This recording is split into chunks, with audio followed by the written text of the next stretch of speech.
was assessed as having a lower planning risk, whereas the proposal for increased massing at the rear, higher buildings, greater density from the unsuccessful bidder was assessed as having higher planning risk. So it was the risk of the planning strategy that was assessed. It wasn't necessarily the nitty-gritty.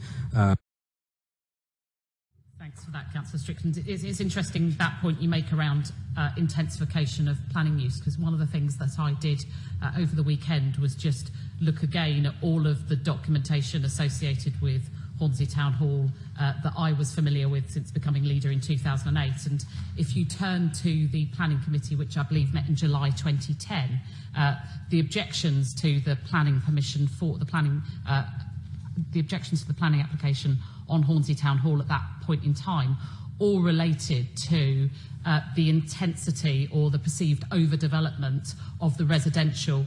Particularly, there were quite a number of views expressed around kind of massing rights of light, not rights of light in a legal term, but light issues, as well as some of the considerations that arise from large-scale residential. So I think that's pertinent. I'm turning now to, I might do first, Councillor Arthur, I'll take